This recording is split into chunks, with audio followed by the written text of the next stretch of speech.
menghadapi buku-buku yang bisu dan tak asik. Sampai saya tertidur. Ayah atau ibu, mereka seperti tentara jaga malam, datang kemari untuk memastikan bahwa saya masih membaca sebelum pukul 11 malam. Waktu saya untuk tidur.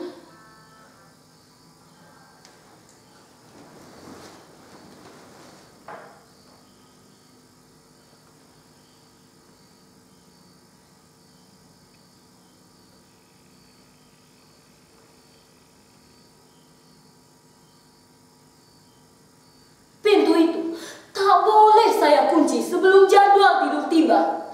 Itu peraturan kedua.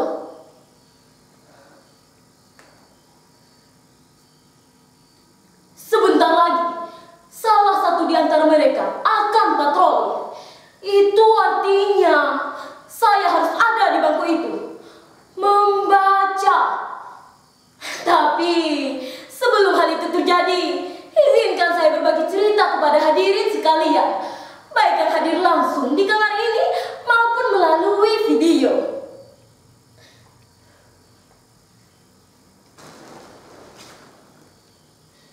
Saya sendiri bukannya tak berusaha. Segala upaya sudah saya kerahkan untuk bisa membaca buku dengan bahagia. Saya juga sudah memotivasi diri dengan berbagai nasihat yang saya ingat. Kata-kata mutiara, semboyan, pepatah, pantun, yel-yel, hingga kritik tajam para pakar mengenai bahaya kecanduan handphone. Tapi herannya, hal itu tak juga membesarkan semangat saya membaca. Kalaupun berhasil, hanya bertahan 10 atau 15 menit saja. Lalu, menguap lagi. Sedangkan kritik tajam para pakar itu tak juga mengurangi kerinduan saya untuk selalu dekat dengan handphone.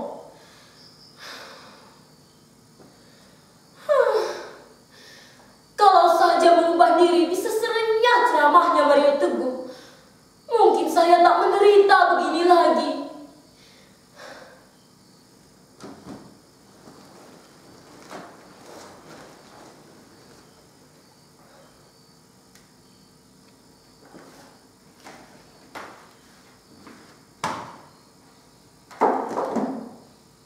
Apa?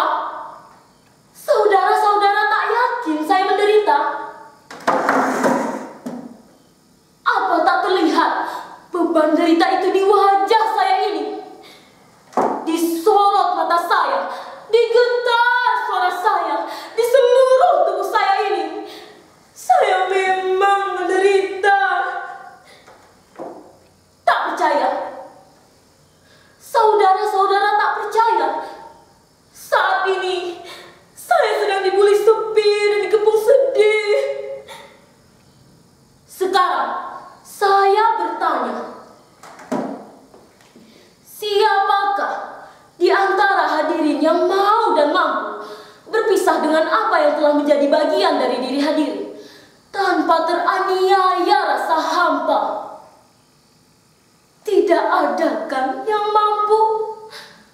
Begitu juga saya. Handphone bukan lagi sekedar benda biasa. Ia adalah bagian terpenting dalam hidup kita.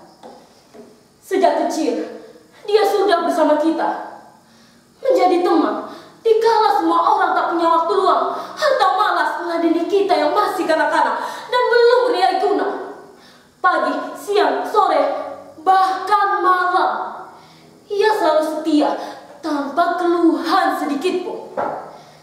Ia bahkan telah menyimpan nama dan seluruh memori kita di dalam dirinya. Dan kita telah menyimpan password dan kunci berbuka dirinya di dalam benak kita. Suatu simbiosis yang sangat romantis dan intim, bukan? Bahkan kita bisa lebih dekat dan nyaman dengan dirinya dibanding dengan sesama kita. Betul?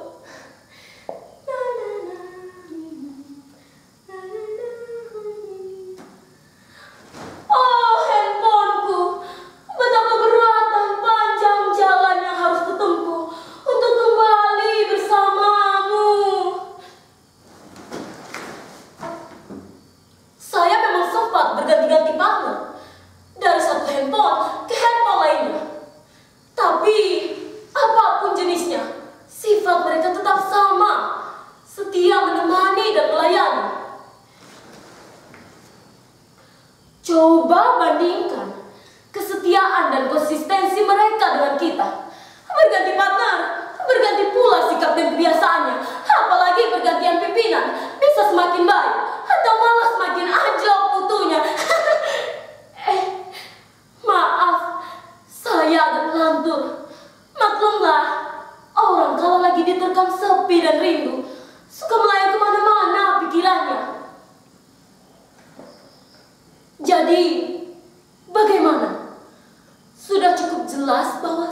Bahkan kini ia memiliki banyak sarana untuk menjamin kesejahteraan kita dalam tempo sesingkat-singkatnya.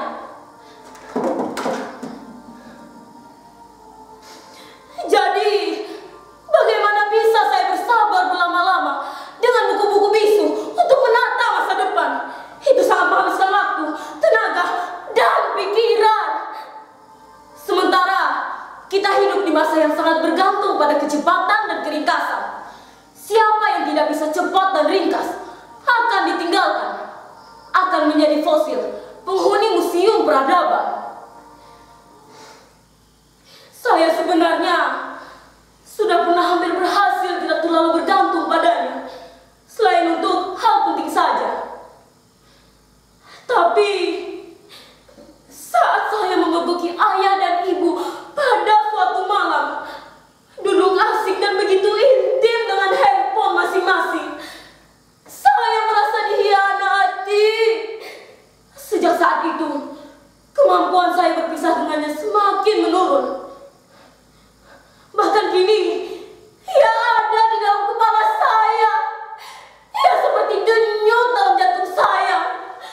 Saya sudah teramat dalam mencintainya.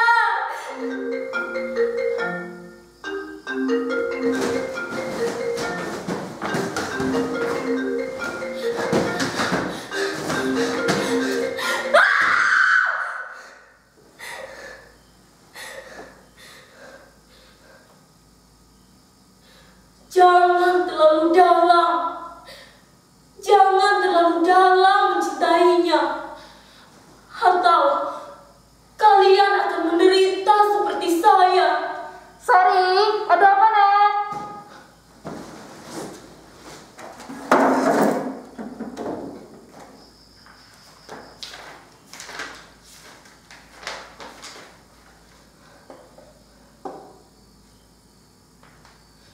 Betapa berat dan panjang jalan yang harus kutempuh.